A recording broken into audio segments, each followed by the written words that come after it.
my advice would be different if you're a college student as opposed to if you're a medical student.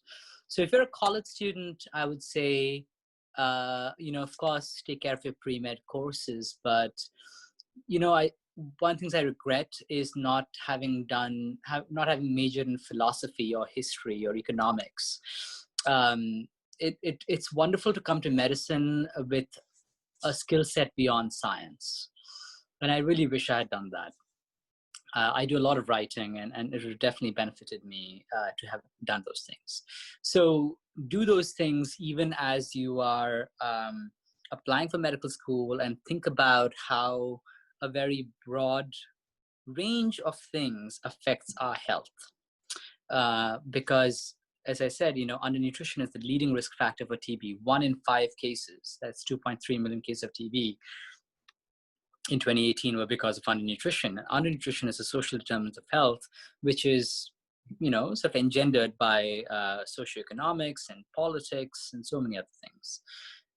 So I think it helps you come to medicine with a sort of a range of experiences, because it gets harder to have those experiences once you become a doctor.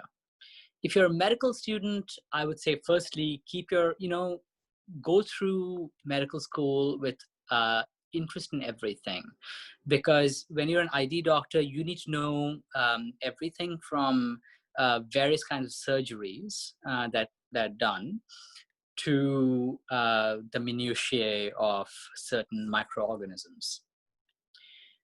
So have the people who do really well in ID are people who are generalists by nature. They're not people who just want to focus on one organ.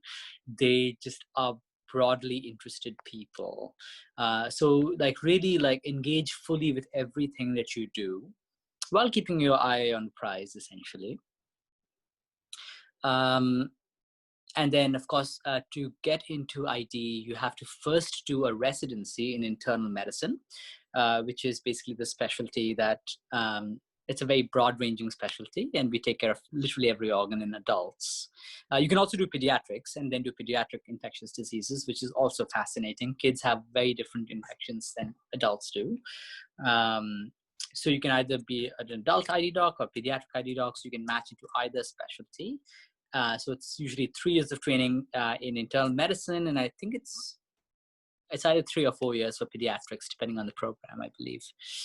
And then after that, you have to be prepared for more training. So ID fellowship at UVA is 3 years. Some places it is 2 years, and so you do that, and then you're a sort of a card-carrying infectious disease doc. So it's a long haul, but have a broad range of interests while maintaining a core interest in ID. I always say, figure out the problem that you want to fix in the world early, and then get into it. Just go full hog, commit yourself to it.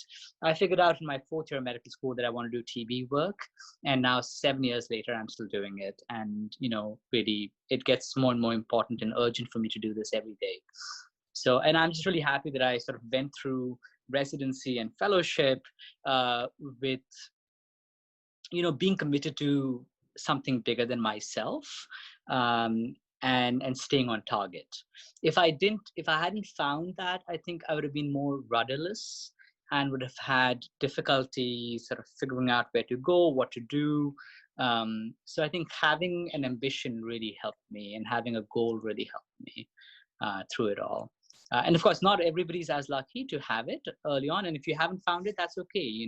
Don't commit to something if you're not passionate about it. But yeah, that definitely helps to find whatever you're passionate about early and commit. And that's good advice for anybody, I'd say.